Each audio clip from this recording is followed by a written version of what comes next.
Hi everybody, welcome to Season 6, Episode 2 of The Hard Truth Inside the Football Industry podcast with me, Philip Ideson, and Darragh MacAnthony, the chairman and owner of Peterborough United. And we're recording this on the eve of the new season, so it's Friday. I'm not quite sure when it's going to go out. We may be publishing this after the first weekend of games. Darragh, you've been on the road.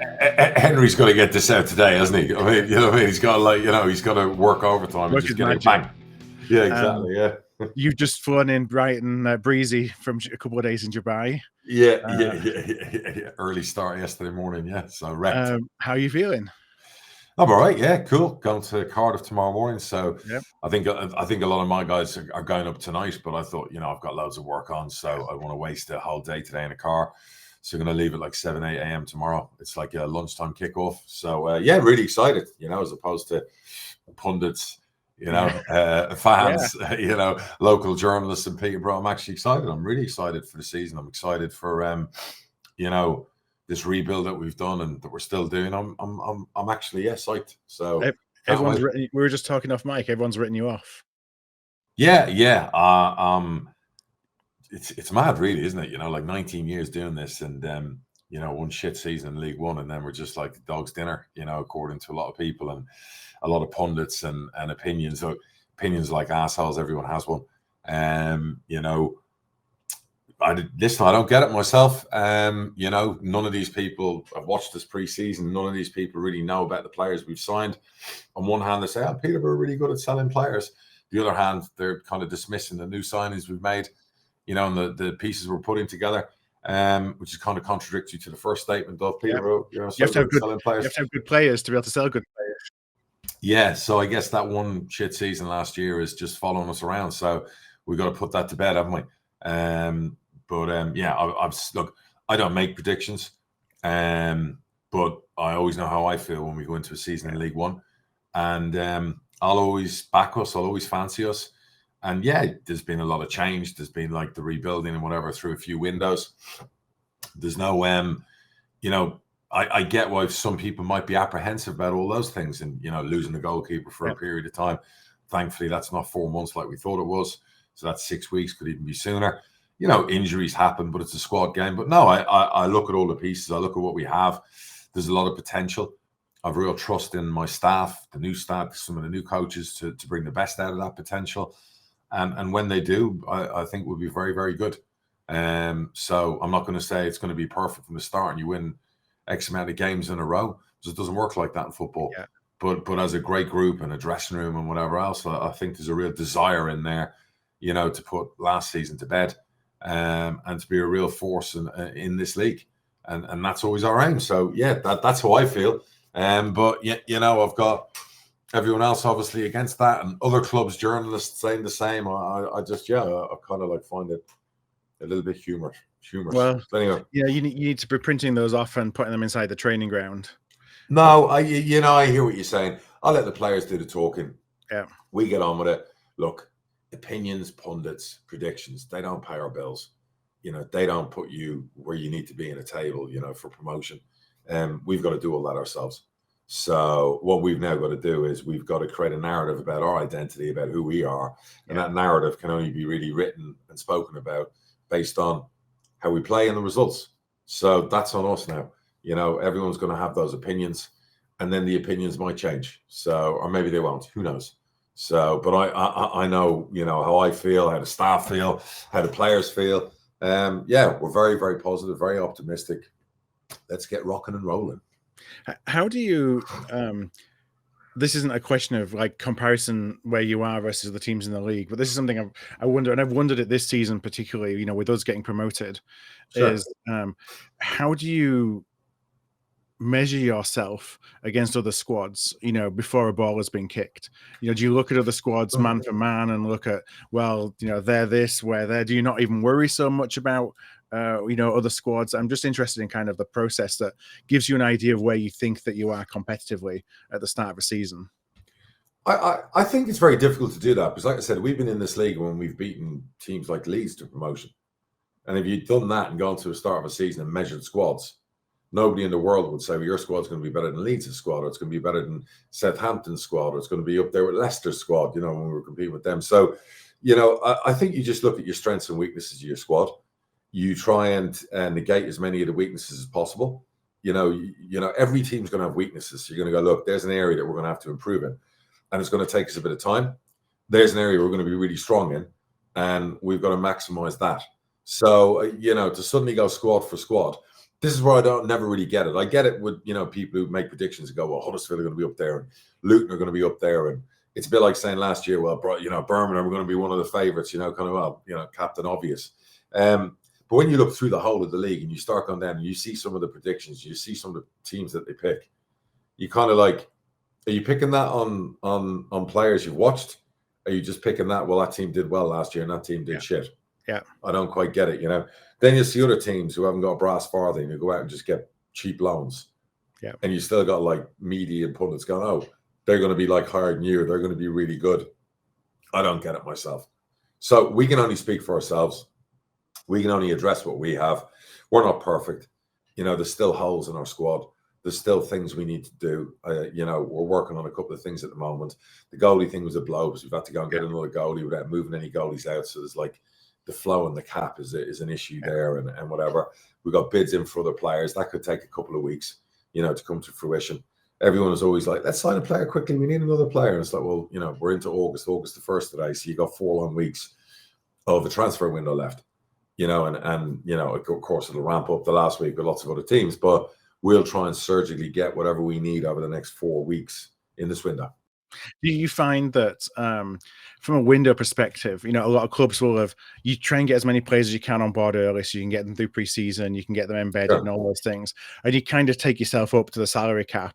And then you kind of got to wait for some outgoings before it releases another tranche of money to then go in the last couple of weeks into the window and say, okay, now I've got rid of players. Either I've moved them on, I've mutually terminated, whatever it is. So then it kind of opens up again just before the end of the window. Yeah, exactly. And that's really key, you know, or, you know, you might have injuries and then you've got to go out and get some stopgap replacements and short term, and that's sort of eating into your cap space. And if you're trying to get players out and it's taking a little bit longer, that's a bit of a kick in the nuts as well, because you might have scheduled and budgeted in your mind by the end of July, that 1 or 2 will be gone. So that's going to open up a couple of grand here, you know, 3 grand there.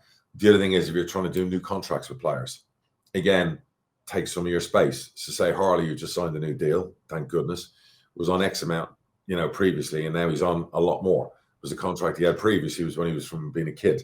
Now he's a first team player. So suddenly you're eating into the chunk. So there's all those things you take into account, you know what I mean? So, but, you know, like I said, August is 4 weeks. There's a lot of time in August to try and go after your targets, see what else comes available. Things change a lot, but, you know, it'll be a couple of spots that we're looking to fill, you know, strengthen and hopefully move on a few people as well, because I think the manager's got like nearly a squad of 30 players. That's too much. And he needs less players to be able to spend time coaching and focus on. So, yeah. Any updates on Archie Collins' contract now that you've got Harley signed? No. All right. You know, we've made him an unbelievable offer. Yeah. So he's speaking to his family about it. Yeah. And we'll know pretty soon. You know, we want Archie to stay. The manager wants him to stay. You know, it's always tough to gauge where Archie's at. But I have a good relationship with him. He knows we want him to stay. We've you know, he'd be the highest paid player in our club's history. You know, and we've put in levers and everything else there to give him the confidence. Yeah. You know what I mean? That, you know, in the future, about going to a bigger club in the champ or whatever else, you know, no, we're not going to stand in his way, but something that's fair to him, fair to us, but that also gives him the best contract of his career so far. Yeah. So, you know, we've done all of that. So let's see where that goes. You know, Harley, you know, I'd given percentages before, worked really hard on that one, and we got Harley done. And a big thank you to his agency, Stella, and one of the big agents out there who I work with, you know, a lot is David Manassi. And he doesn't always get involved in the younger players, but him and his other agents that work within his agency were very good on Harley. We all worked really hard on that, and Harley's parents as well. And we got it done. So everyone's happy, you know, and now we let the boy just flourish and do his thing. And that's important. Now he's tied down for the long term. Now, since we last spoke, you had your new brand identity reveal, new badge reveal yesterday, which, you know, first time that I saw it yesterday and thought, you know, it looks clean, you know, it does all the things you set out to do at the beginning. I didn't look at it and think, oh, that's that's awful. Like sometimes you Sure. look at some and look like that. And it sounds like everyone that was involved in the process, was really positive about, what the end result was. You launched it. Was the reaction post launch, which I think has been mixed and always will be, is that kind of what you would expect when you're doing something new like that? It would be mixed off Twitter. Yeah. It's not mixed off the actual, and no disrespect to the people on Twitter, but the people that spend a lot of money with our club and the people that matter in a big way, and we did a lot of the groups. But the people I've spoke to, it's really funny. It must be an age thing. My wife rang me yesterday and she was like, I love that. I hadn't shown it to her. She was like, I love this. My kids, who hardly are ever interested in Peterborough United because they're not big into football, were like, what the hell is this? What's going on? Where's the old badge? So, trying to explain to a lot of teenagers about branding and marketing and, the future and, merchandise, what merchandise is going to look like with the current big round badge and then this new future fluid badge and, whatever. And my son was kind of getting it. My daughters are a bit like, oh, we like the old badge to suddenly become traditionalists as teenagers. Business partners I've spoken to, whatever, love it. Yeah. People in the States love it. You got your Twitterati, obviously, a lot of them. And a lot of people on Twitterati actually don't go to games, don't spend money with the club. They don't love it. Other fans of other clubs hate it straight away because they hate the idea of any kind of brand change and don't want it to happen to their club. So even if they liked it, they wouldn't say it. They're just going to straight away dive in and go, no, don't like it. What are you doing? This is ridiculous, blah, blah, blah, blah, blah. So we expected that. Dawn, Chris, even Clive before he left, everyone had prepped me that, Twitter's a vacuum. Yeah. And you're going to go off Twitter. So I was actually surprised it was actually 50-50, if not a little bit tilted towards I like it on Twitter. I was expecting 90% of the people on Twitter just to be like, don't like it. It's this, it's that, whatever. But if you look at my thread, if you look at the comments, it was actually in the majority. I'd say it was like 70-30. 70% positive, 30% negative. So, love it. Really like it. Yeah. I thought the way the club presented it yesterday was fantastic. I thought everyone did a great job. Massive kudos to, Chris, everyone behind the scenes and presenting the Clive before he left, the work that was put in. I'm looking forward to it next year when it goes on the gear, the merchandise. And I get it. And people going, oh, Chelsea and this, that, whatever else. But it's like, I could show you a lot of top brands for clubs all over the world, and everyone's going to find a comparison to someone else in there. So none of that concerns me. It was good. So I had no problem with it yesterday. I thought I found it quite funny. The different comments coming through, and you got your usual people who are just, it's a bit like a signing, really. We signed a goalie from Norwich. Yeah. You got a lot of Norwich fans. Then you get the Cambridge United fans because they had a bad season last year, and he was with them. He's like, oh shit, you're fucking. Norwich fans saying really good preseason and played for us in the league last year and did it. It's one of them things. So I don't get hung up on Twitter. It's really funny. I always tell people, around me, whatever else, don't get hung up on what you see on Twitter. It's a vacuum. It is what it is. You know yourself. Yeah. People pay far too much attention to what's said on Twitter. And I find that really humorous. It's funny, you find yourself at one point, trying to explain things to people who it just seems like they didn't get whatever it is. And then you realize it's a waste of time because, it's just deeply held positions, sometimes a troll, sometimes that, are not open to change. And, I think all the reasons why you did it are all the reasons you should do it. I liked it. I can see it on the merch. I think it looks cool. Yeah. Obviously I'm not a traditionalist in terms of, what the badge means to me from a Peterborough United perspective. But when we did the same at Bradford, I was probably in the minority of folks who, whether you like the logo itself, that the design that it comes up with, you need to progress and the reasons for doing it are the right reasons. Yeah. And in a year's time or 2 years' time, everyone will forget about it. Yeah. I look at it a simpler way. Alex, who's our commercial director at our club and a board member and has been with me for a long time, is somebody I trust immensely. Like everything he does commercially, whatever else, he comes to me with ideas. He has my trust based on a body of work. Yeah. And he wanted this. And when someone like Alex and Dawn, my CEO, who I also immensely trust, wants something, it's very difficult for me to disagree. Yeah.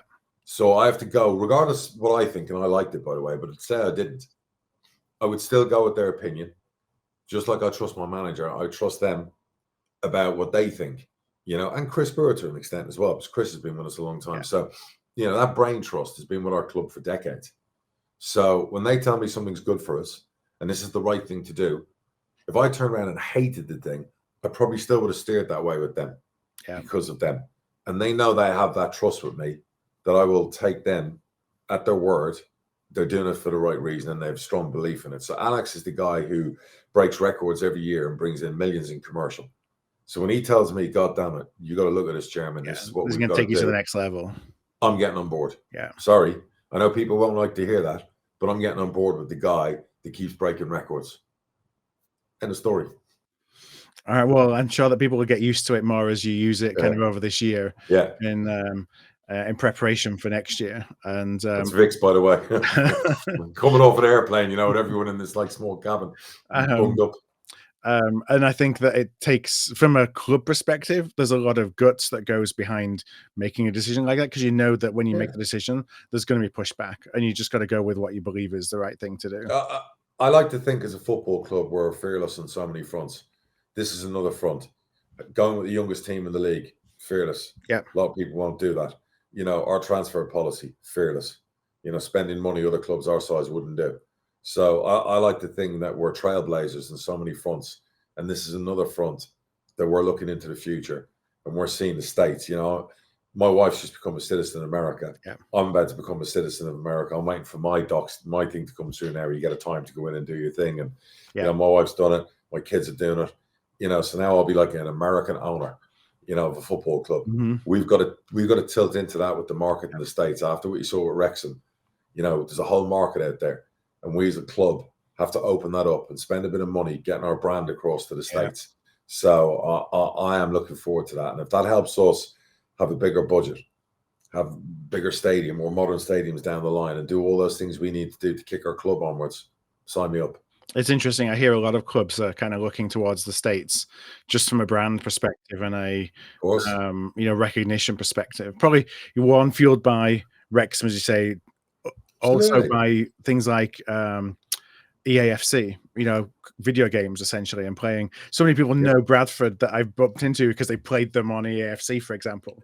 And they're going to take that and build a supporter out of, or at least somebody who's going to spend money, who's going to go and subscribe to, you know, the video season ticket, so you can get those kind of folks. You know, everyone likes to slate Wrexham and have a little bit of a dig and whatever else, and everyone's done it, me included. You know, we do it on the podcast occasionally. But if you look at their commercial success based on their American popularity and what it's allowed them to do with their first team, I mean, crikey, they're bidding £7 million for strikers in the Championship right now. So, you know, what they've done is not a modern day miracle. It's great business. And it's all commercial revenue as well. It's not like it's not like that's what I'm trying to say. Yeah, that's what I'm trying to say. Just inject a bunch of money.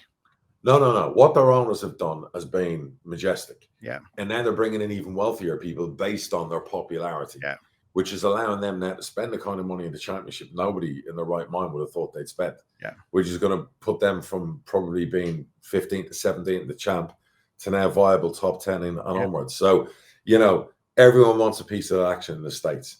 And I guess if you're an American owner, that helps as well.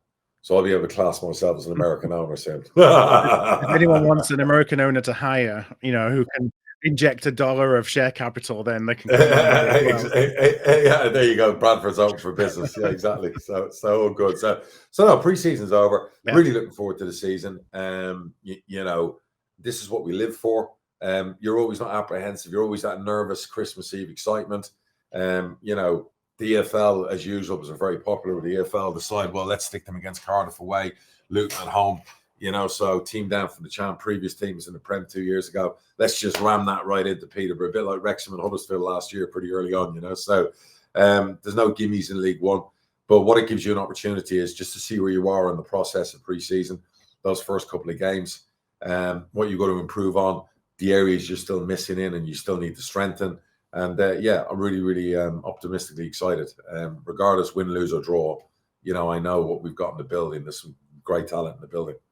Yeah, we've got Wickham and Luton our first two home games. There you go. That comes at you pretty quick. You know, in the middle, sandwiched in the middle there is Northampton away. There you go. But you know, that'll be a good.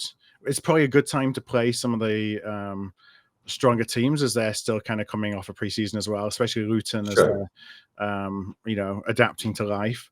But it's going to be. I'm really interested to see tomorrow Wycombe at home how we measure up. You know how. I think we've done what we can with the budget that we've had available to us. You know, we're pretty maxed out on that. And, you know, we've signed, as we talked about last week, players of experience in League One and the Championship. So I'm heading into the season positive and good. Say just looking forward to seeing how we kind of acclimatize against some of these, you know, so-called, you know, bigger clubs, but clubs that have obviously got bigger resources than us. And I love that. A Bradford fan, you know, 20,000 people watching every Saturday, talking yourself down already. I love that. You know what I mean? According to the pundits, you're going to be up there and we're chopped liver, so you'll be fine. We'll see about that. Of course I would, but the same pundits that tell me that you're going to get relegated. But, you know, we've had pundits telling us we're going to get promoted every year for the last 6 years. Sure. So, but I think all good, you know. We've got came out this morning.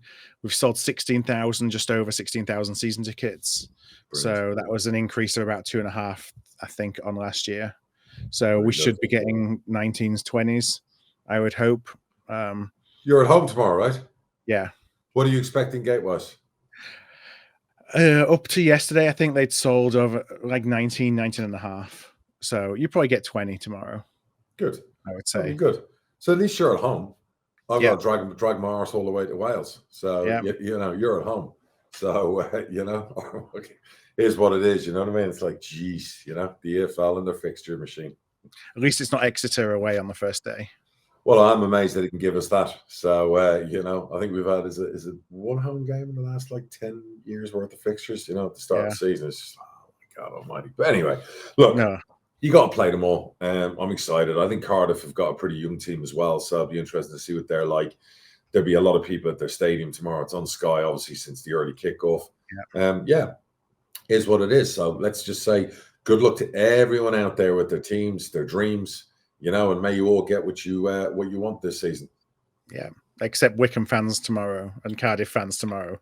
Well, listen, at the end of the day, all I ever ask for is two things. One, it's a really entertaining game, and two, we win. One more.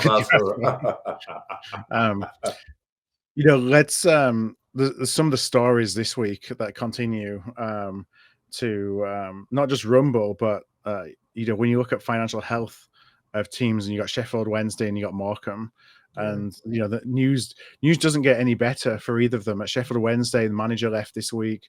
More players are leaving. The council have closed the North Stand, and you know, you kind of struggle to see what the light at the end of the tunnel is. Yeah, the Sheffield, the Morham thing's horrible. So yeah, you know, that's terrible. I hate to see that, and I hate to see a club in because at least Sheffield Wednesday are actually in the league. They're going to be playing a fixture, right? Whereas Morham are they're in limbo, aren't they? Shutting down today, Friday, basically suspended by the league until the middle of the month. And he said, she said, kind of backwards and forwards between all the parties involved. It's messy, and I don't know why it's gone on this long. Messy. I don't know what the guy's waiting for. But you know, and the National League won't let them play, I think, or I don't know what the criteria is. But that's gutting as well, because when that starts happening, then you know, shit, you're going to possibly lose your place. Now you're in peril. Now you're going down the Bury route. And, you know, we saw that happen and melt down, you know, in periods and times. So, you know, a lot of people want to buy football clubs. I don't know why it's difficult to sell Morham. I don't know why a deal hasn't been done. I don't know what the guy is. I don't know if he owns the stadium. I haven't dug into it enough. I haven't looked into it enough, you know, because really he should have already got all his money back and a profit, because everybody around the world wants to buy a football club. Every other week, I've got people trying to buy my football club, you know, and you know, and that's the explosion from the interest from North America, you know, the UAE. So I will say a prayer for Morham fans, and I think we as an EFL and the National League, we have to do everything to help and make sure that they do not go out of business and that we don't have another Bury. That should have been the last club to go through that. It's not embarrassing for our industry or whatever, it's our league, but it's shameful that this stuff's still happening. The Sheffield Wednesday one, I can't get my head around it. You know, I'm very close to a couple of the players that were there, like, you know, Josh Windass messages me all the time. I knew he was going to Wycombe before he went to Wycombe, and all the other clubs he'd been in with. You know, he bounces with me. We talk, and you know, by message, and some of the stuff going on there. I don't know what the owner of Sheffield Wednesday is trying. I know he wants 100 million. I get all of that, but on one hand, if you want 100 million, and then you got all this stuff going on, and people are paid late and owed money and whatever else, well, is it not worth taking a little bit less and just move on? And your asset declines in value every week this continues. Yeah. So I don't know who's giving them advice, but I've always said this, you know, as long as people pay their bills, I believe it's not my job to overly criticize them, you know, unless I'm working full time in the media, and then that's my side of the fence I'm meant to do. Yeah. But the reality is that if they're not paying their bills and they've been late paying and late doing whatever else, for a club that size, and one of their stands I think was closed. Yeah. You know, they lost the manager again, and that was a complete load of nonsense that dragged on all summer. It's not a good look. It's not good. And again, this is a massive, massive football club. This is a football club that should have been sold 3-4 times over. Yeah. You got people from outside looking to buy football clubs. You can buy sleeping giants. You can buy smaller clubs. You can buy projects. That's a project. Yeah, I mean, with that fan base, doesn't take too much to turn that around. Bradford's a great project. Yeah. You know, fan base. But you go through clubs and whatever else, the size of the fan base is the attendances. But Sheffield Wednesday, I mean, my God. Like, if you're somebody from the UAE, if you're somebody from the States, if you're a fund, it's a bit like an Ipswich. Yeah. And you go in and you look at a club like Wednesday and you go, my God.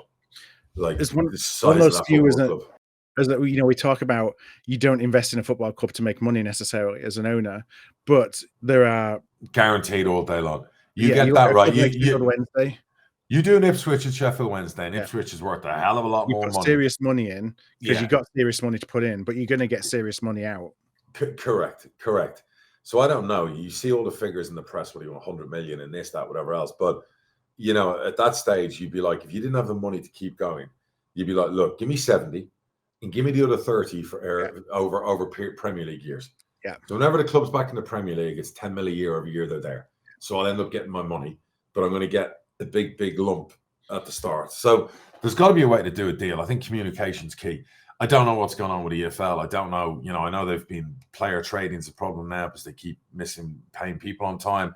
So that puts you in with it. There's a few clubs like that in the champ. There's some in League One. So it's not a good look again for the game. And I so hope for Wednesday fans it gets resolved, and Morham fans it gets resolved. Yeah. We've talked about it a little bit before, though. I struggle. You know, the first thing you see supporters talking about is, well, this is the EFL's fault, and the EFL shouldn't let this happen, and all these things. And I really struggle with like the limits of what the EFL can truly do. That look, I can dig at the EFL and criticize them up there with the best of us, but at the end of the day, you know, there's a process. It's like when someone's buying your house. You'll see the proof of funds. And until a deal happens, you don't know if the proof of funds is real. A bank can tell you, letters, whatever else. But when the money's with you, you know it's real. With all due respect, the guy bought Sheffield Wednesday. He's Chinese, I believe, and whatever else. It was from a period of time when the Chinese were investing, you know, billions into football. And he probably is a very wealthy man. Now, I don't know if some of this is issue related to where Chinese changed a lot of things China did about money coming this way as opposed to the other way. They kind of locked down the drawbridge, pulled the drawbridge up and locked the gates a few years ago. You had the Villa guy, you had other people from China who own football clubs. Yeah, Birmingham obviously at the time. And then I believe the Chinese state just said no more money's leaving. Yeah. And they limited how much money could go out. And that left a lot of people who own clubs in peril because a lot of owners have to fund clubs. And I'm not talking up for the guy who owns Wednesday. I know nothing about his circumstance. But all I'll say to you is that I'm not sure the EFL, you know, he passed everything. And the process is quite arduous. The guy at Morham, I don't know. But I do know. I look at the rules. I look at it within the realms of legalities. There's only so much they can do. Yeah. You know, so I again, we can have a dig at the EFL for what? You know, this is someone who owns a private business. Right. Okay. And there are rules in place. And he hasn't gone into administration. He hasn't gone into bankruptcy. He's basically paid people late, but he's always ended up paying them. And, you know, you can't just go and take the football club off him, no matter what. No. So it's very, very difficult. And even the new football regulator, they'll be limited to go, well, we're going to take that business off you. And we're going to put people in to run it. He'll just go get lawyers and you'll lose. Yeah. You should lose in court. Because nobody should be able to go into your private company Now, if the company fell into disrepair and didn't have money and needed help, then of course, there should be levers in place for the EFL and other people to go in and make sure that historical football club doesn't go under, just like they shouldn't allow Morham to go under. Yeah. So again, crazy. The year's 2025 that we still have these headlines in football cannot happen. Well, the incentives, as much as you want to put protections in place, the incentives to spend, exist. And as we talked about last week, as you're talking with other owners in League One, yeah, costs continue to spiral out of control. It's crazy. People continue to spend it. It's crazy, and it is, yeah. And speaking to a lot of those owners, and they all agree, and we're all on the same page, that our income hasn't gone up from a prize money or a Sky deal money or whatever else, but our spending just keeps going up. To think, you're paying average players $3-4 grand a week, who 10-12 years ago wouldn't have been worth £1 a week. Yeah, that's what's happening in our business. Whilst our TV deals have pretty much stayed there, just wages. So yeah, it is crazy, but it's on us now as owners, whether League One owners, League Two owners, to just go, no, enough. Like, we're all agreeing enough. The agents don't dictate PFA players. Like, this is on us now to be more responsible, and let's just all agree enough's enough and stop with the overspending. So anyway, what else we've got to talk about where we're not depressing people, talking about clubs potentially going out of business? Well, from one extreme to the other, let's go around the leagues a little bit. And your Liverpool guys are splashing the cash. Ooh. So I wonder what you think about their pre-season so far. Really good. I know they're like, everyone's talking about spending $500 million and but watch the other side of that. I guarantee you, by the end of the window, Liverpool's net spend, even if they hit $500 million, I still think they need minimum one more attacker and definitely a central defender. And I think if they cross over $500 million by the end of the window, their net spend will be less than 150 million quid, in my opinion, which for a club the size of Liverpool is nothing. It should be like that every transfer window, really, in the business we're in. But the fact they've really spent little over the last 3 windows, that's why they're in a position. They're in a position of strength. If you look at everything they've done, they were criticised so heavily last summer, the owners, for spending I think they bought a goalkeeper, but they had a surplus profit, and they were criticised, and they went out and won the league. And since they've won the league, they went out and won the transfer market, and they've signed key players up, bar Trent. They've gone out and rebuilt. They've gone out and got some key positions. Some of the best players in the world have gone there now. Now they're about to try and get, obviously, the Newcastle boy potentially. You can be nothing but a fan of Liverpool's window so far, knowing with the other players they have and the squad players, they got 70 million for Nunez, for Diaz. Yeah. They're probably going to get 70 million for Nunez. They've got a couple of younger players. They get 10, 15, 20 million here and there. They got a young winger that Championship clubs and other clubs were trying to pay 20, 25 million for last year. I think by the end of the window, they'll have brought in younger players. They'll have brought in some talented players that have caused some shocks if they land Isaac. And their net spend will be 100, 150 million. Yeah. So regardless whether they spend $500 million, $1 billion, the net spend alone for a club the size of them, with their new kit deal, all the money they've got coming in, the prize money from last year, all of those things, Liverpool are set to go. They're in a great place. Fair play to the ownership, fair play to the manager. I'm excited as a Liverpool fan. Do you think that, or how would you rank the odds of getting Isak from Newcastle? I think a lot more people are more confident about it. I would say 60-40 in Liverpool's favour. Because player power is always a real issue. And you see so many of these players at the moment holding out, little niggles, injuries, training on their own. That's never good. The only way that flips is if, and I don't know if the PSR and the financials allow it, is if Newcastle's, and we know they've got more money than Liverpool, their ownership, if they turn around and went and handed him 500 grand a week. Yeah. And, the way they might be able to calm it down, and this might happen, is they give him a massive pay bump and a release clause without telling anyone. Yeah. Where, look, sign a new deal, you can leave in a year for 120 million instead of 150 million. Yeah. That might be I don't know. But that's down to Eddie Howe. Eddie Howe might be getting to the stage, and he's quite a level-headed guy where he's going, you know what, as good as he is, I'm done with the circus. I want to move on. Some managers get to that space. Yeah. As good as they love a player, they're like, we're 3 weeks out. It's a circus. We don't need the circus. We don't need the nonsense. Sell them. Let's move on. Because this has been rumbling since, the League Cup final and before. I mean, it was last season that we're talking about this. Yep, it's gone on too long, and too much talking in the media from all camps.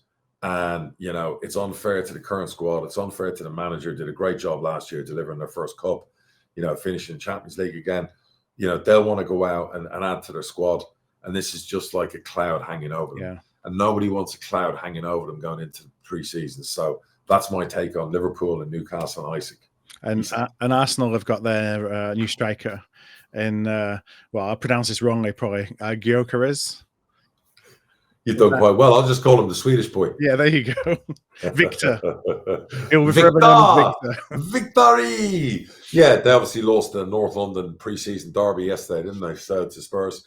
Yeah, some good business. I think, you know, I think they're in for Eze as well from Arsenal. You know, they've got some talent out wide, that's for sure. Well, that young boy, you seen that young kid, Max Bowman, is it? Don't even start. Honest to God, Arsenal's academy is ridiculous. It's like cheat code. Some of the players coming out of their academy is cheat code. You see them going into their first team, whether it's the left back, the guy competing with Slack on the right. They got some unbelievable young talent. Yeah, I think the Swede could be a success. You know, Arsenal are definitely missing something, and everyone will say it's a number 9. They still scored a lot of goals, but you know, they'll have to adapt their style a little bit when you watch the way he plays to the way Arsenal play. But it'll be interesting to see. Look, Arteta's under pressure. They're spending a lot of money all the time, and he's got to deliver now. Like, he's now got to, like, either win a big trophy or get beaten on the final day to the title, where you get more time then because you're unlucky not to win the title. But they've got to be right there at the debt next year, you know, in the league title battle. So it'll be fascinating, really, because you've got, obviously, Chelsea, you know, are re-emerging. You know, you've obviously got Man City with Pep, a lot of new players, not a lot spoken about them pre-season. You know, you got Liverpool, who are champions. There's so many clubs there now.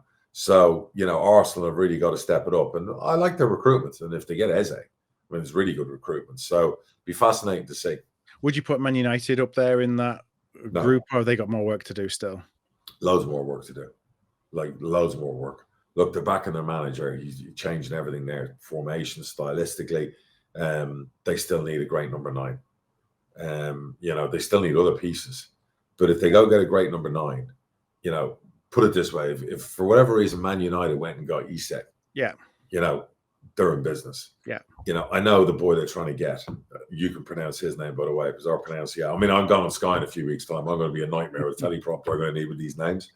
Phonetic spelling of everybody's names. Oh, dearie me. I'll be like, yeah, the Swiss boy, the Dutch boy, the Swedish boy. I'll feel like an old man on there.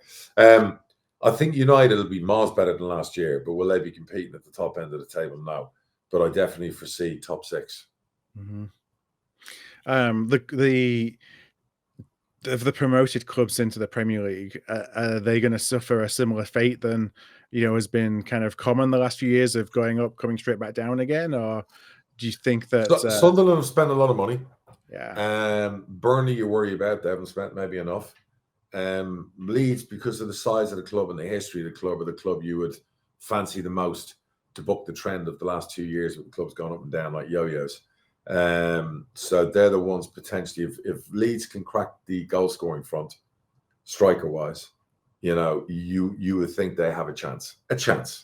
So, but it will be very tough. It seems every year is getting tougher for the clubs coming up to stay there. So yeah, you know, if you're asking for predictions for the Premier League, I can't give you any because I don't do them.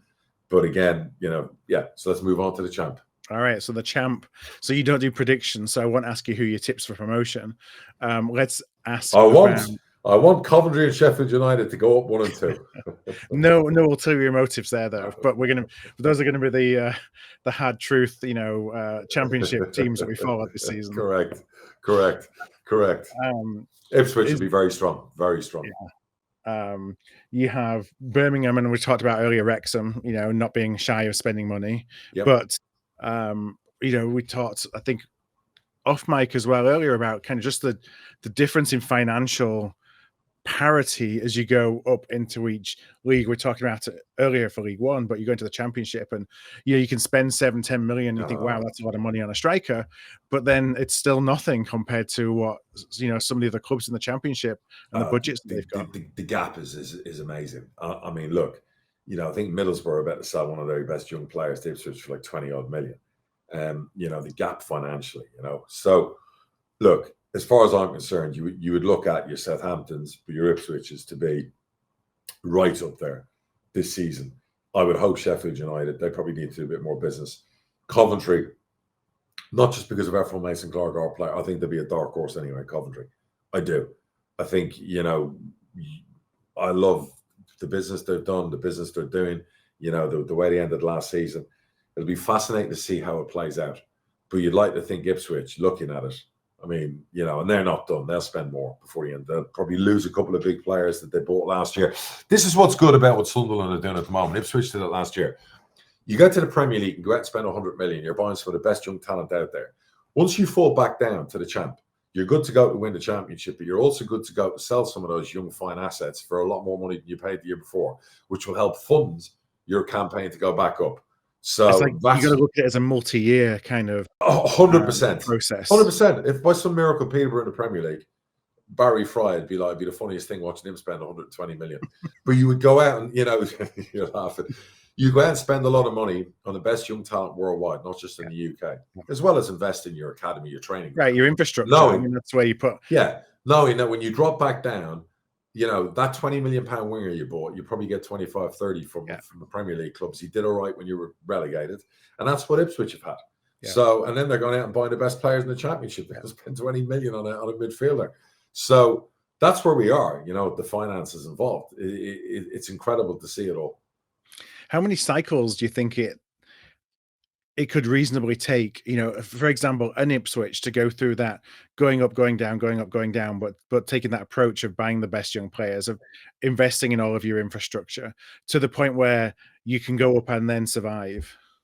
I think this is where it's important for Leeds, because Leeds did the same a couple of years ago. They got promoted, got to spend 2 years in the Premier League.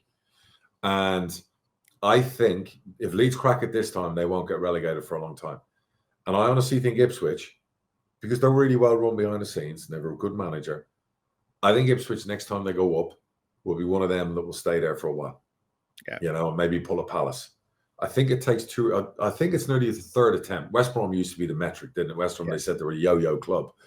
But I think it'll take 2 to 3 times going back up to basically stay up. So it will be fascinating if Burnley get relegated this year. That'll be 2 times in 4 years.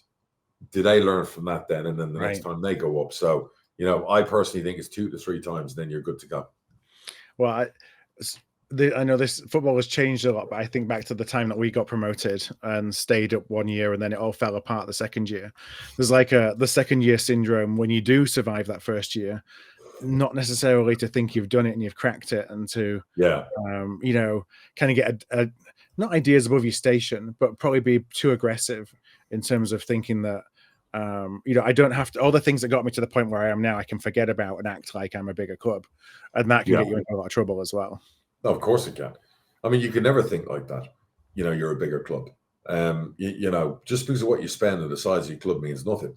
You know, we've spent millions in the transfer market, 10 times more than a lot of clubs. And, you know, their clubs, you know, local media are like, you know, predicting they're going to finish miles ahead of us and we're going down and all of that kind of stuff, taking not into account the money spent. So really, money doesn't come into play. You know, we've seen people spend a lot of money in various leagues and it doesn't work. So really it comes down to, there's a couple of basic things here. Good old-fashioned coaching, good management, you know, and good player recruitment. That's what it all comes down to every year. How much does budget dictate? You know, because you can come in and yes, there'll be outliers, but certainly when we were in League Two, you know, size of budget tended to dictate where people finished. Well, look, we've booked that trend. Like for years, we've booked that trend. Our budget's never been top 10, but we've always finished top 6. Yeah. So we've kind of booked the trend, and we want to continue booking the trend, regardless of last year.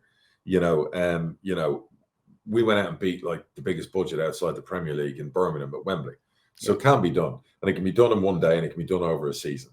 But you're always going to have, if you take a Huddersfield, or if you take a Birmingham last year, you know, it's tough to compete against that last year. Yeah. Hence why they ran away with the league and it wasn't even close. You could argue this year, Huddersfield to an extent, they're not quite up there with the Birmingham spending, but they've done some magnificent recruitment. Yeah. They've gone out, you know, when you've got a Huddersfield going out and paying an Alfie May, I don't know, 12 to 18 grand a week, you know, who's guaranteed goals, and you know, there's a $1.5 million for a 32-year-old that's guaranteed you goals. That tells you where they are in League One. Yeah. And fair play to their ownership and whatever else. They're having a right go. Every time you turn around, they're buying another good player. They're spending more money. So, that there kind of gives you an idea of where you are in League One, when you're lining up against clubs. Even take Cardiff, for example. Whilst people say, well, they didn't spend a lot of money and if you look at the cost of their team that'll play, in League One and the wages they were on last year, and they've got some great young players. There's massive disparity between a Peterborough and a Cardiff. Yep. There's a massive disparity between a Burton and a Huddersfield. Yeah, that's the beauty of our football pyramid, Philip, and I wouldn't change it for a thing. And as you mentioned, in League One, Huddersfield are definitely being big spenders. But interestingly, they're doing it with a first-time manager, and so the pressure is going to be pretty high on him to succeed, I would imagine. Yes and no. He's been given the keys to the kingdom. He's been given, the cutlery at the table. He's been back to bring in some amazing players. They've got some firepower. They've brought a lot of experience in the defence. And he's going to have a big crowd behind him every week. Yeah. So he is a first-time manager. It's not like he's walking in to manage Morham for the first time. Right. So, he's been given a fair chance. So, the odds are in his favour. Let's put it that way. And going into League Two, I think we talked last week after your friendly. MK Dons certainly the ones that are attempting to make the push. They've got the experienced manager. And behind them, I think it's pretty open like it was last year. It's very much open. I couldn't pick any of the other clubs. I've seen some of the favourites. I've seen all the pundits pick teams. MK Dons, you'd like to think, would win that by a canter. Yeah. Until with the experience, because they've got a lot of experience in there. A lot of players have won promotion. A lot of big-time players who are miles too good for League Two right now in their career. And this is what made me chuckle, that we went and beat them at their place, and suddenly we're like the worst team in League One. But you're playing a team that could potentially win League Two by 20 points. Yeah, they're probably mid League One team as things stand. Minimum, and if they get the momentum and those players aren't too old and warms put together, they could go back to back. Yeah. So behind them, I don't know enough about the teams, what they've spent, what they've done. So the only one I'd say is, because I rate them and I rate their manager, what he's done and what he does is look out for Paul Cook and Chesterfield. Yeah. You see what they went through in non-league when they were fighting against Wrexham, getting out of there, fell short last year. He's no mug. Only just. Only just. So, and then you got your usuals, your Bristol Rovers, your other. Your Gillingham's usually spending money the last few years. Yeah. Are they going to bounce back? I don't know if Gillingham have spent a lot of money this summer. The clubs that have come up, is there anyone there that you'd put your hat on and go, Barnet? Or Barnet going to be a surprise package? I know one thing, the Barnet manager, he's very good at what he does. Yeah. What if they sign 15 players for free? And he seems to basically, like every year, have Barnet playing well and up there. And it seems like a lot of the players they've signed are all League One, League Two players. So there's a bunch of folks who played for City that have been there, and I wouldn't bet against them from at least having a mid-table season this year. I wouldn't expect them to be in danger of going back down. Sure. Oldham, the same. We went to Oldham preseason friendly last week, and they held themselves pretty well. It's a bit of one of those niggly pre-seasons where you wish the tackles weren't flying around quite so much as they were flying around. Tell me about it. Yeah. Losing like your players. The so-called pundits seem to be saying Accrington and Harrogate for the bottom two spots, but Harrogate, continue. They've obviously got the manager that's been there since the start of the 1900s. I think he's been there. Harrogate are really well. Harrogate are really well run. I wouldn't worry about Harrogate. I think they'll be good. Who would your surprise package be in League Two? Another one would be surprised me would be what Ollie's doing at Swindon. Mm-hmm. Where they were like scoring goals for fun last year. Yeah. So I'll be interested to see what they're like in another year. So I don't know. Who's your surprise package in League Two? I haven't looked deeply enough into what's going on. When I think of last season, obviously Walsall dominated and then fell short. So we'll see if that was the one time or whether they've learned anything from that. And I know they've lost a number of players, including the one that went to you. Love him, by the way. Yeah, Crew have always been up there and around there. And they've made some additions I've seen in the last week or two. But honestly, I haven't looked deeply enough yet at that of the business that people have done to say, I like what they've done in the market. So I guess that's some homework for as we Look, get into the start of the season? we don't do predictions. Okay. You know, at the end of the day, you know, we'll give our opinions. We'll let other people leave predictions to the people. You know, the predictions to people who are using AI and putting together tables and pundits and whatever else, you know, it's not what we do. We'll give our opinions on what we think people have done and recruitments and players. It all starts from scratch tomorrow. You know, and you go from there. And nobody's going to know until February, you know, how any team's going to do in any league. Really, yes, it starts shaking out in the next few months. But really, when you look at it, you look at who's Leyton Orient last year, lost 4 of the first 5 and suddenly became a force. You know, go through the league and see a team like that everywhere. Coventry, before they got rid of Robbins, you know, were way down in the championship. So it's one of those things. I read a stat the other day. I think nearly 90% or 95% of managers from the championship are all gone from last year. So this is the industry we're in. It's like, you know, it's a perilous industry for anyone who gets jobs in there. So here's the prediction I'm going to ask you to make then. What date will the first manager get sacked in the new season? I would say Monday week. I would say you would see people, you know, if there are owners already who are a little bit on the bubble about, should I have changed my manager? I don't like how pre-season's gone. Yeah. I'm not quite happy. And suddenly their team don't do well in the first 8-9 days of the season. You might see within the space of 14 days from kickoff tomorrow, 1 or 2 things happen. Okay. Let's watch this space. There you go. A couple of questions before we wrap up today. So, question from producer Henry. His gets to the top of the list. With James Trafford being sold for over 40 million in transfer fees since his loan at Bolton, should EFL clubs who loan these players get a small percentage of transfer fees, considered they helped in the players' development? I think they get a tiny amount. I think by the rules of the law, even loan clubs get like 0.1% or something of a fee. So I would imagine Bolton probably got like 10 or 20 grand from that deal. Right. You know, it does happen. But I think, did he play a full season for Bolton? If he played 50 games and whatever else, should there be a way that Bolton get 100 grand? Like Ben White played for us a full season. And 2 years later, Ben White was sold for 50 million. Yeah. Would we have liked to have got a couple of 100 grand out of that deal? Of course. But you got to be careful, because clubs will then be a bit like, well, we're not going to loan you players in future. We're going to keep having to like fork out money. How about clawing back the loan fee and any wages you make? I agree with that. I love that. That right there is a blockbuster, and you haven't come up with a good idea for a long time. So that right there, I'm going to live on that one for the next season. That's a cracker. That right there is a cracker, and that's the hard truth, baby. Because that is like, you're absolutely right. You know, if a player gets sold for over 10 million, as a rule, that could be a great rule to put in place. Any club down the line that's played a part, as long as they've played, say, I don't know, 30 games, X number of games, yeah, you know, you get the full wages back in any loan fees and any accommodation costs, because, yeah, it could be a considerable amount of money. We spent over £500,000 last year on 2 Man City loans. Yeah, you know, if they caught fire down the line, we'd love to get that money back. Yeah, you know, so because really it was a waste of money in the end. So I agree with you. I love that idea. Next question. All right. Question from Jim. Jim says it's a question linked to Ricky J. Jones and the 𝗂𝗵 transfers. Would you be able to add clauses into the original contract of any player under 24 that stipulates that he can't move to a non-English club on leaving at the end of his contract? Or is that kind of restriction of trade?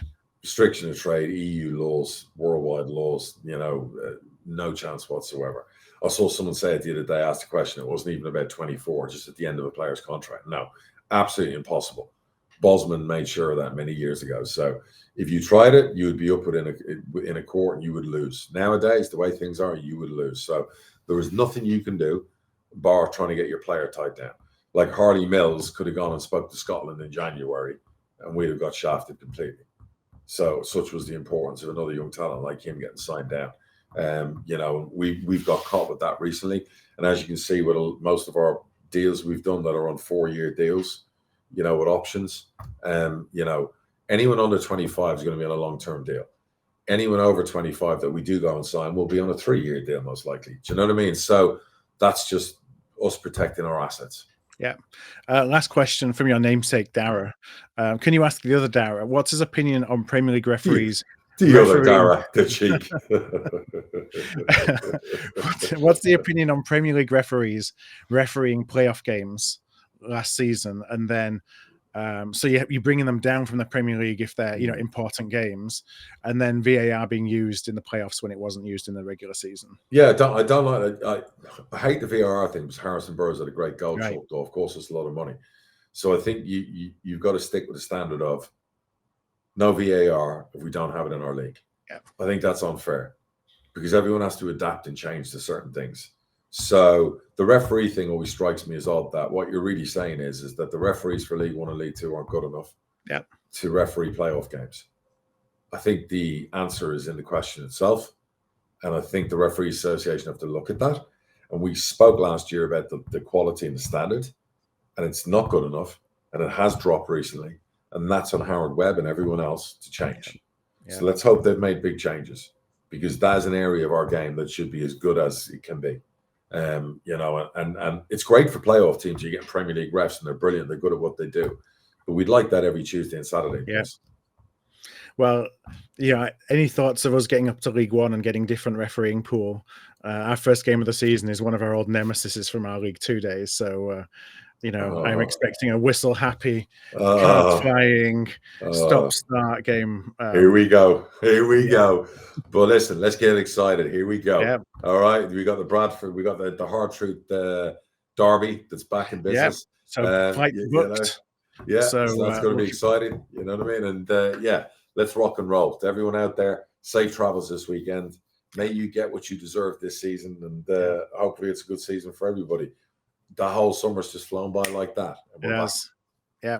All right. Well, we'll be back again next week, I anticipate. So until then, we will hope you have a good weekend and talk to you all again soon. Thanks a lot, everybody.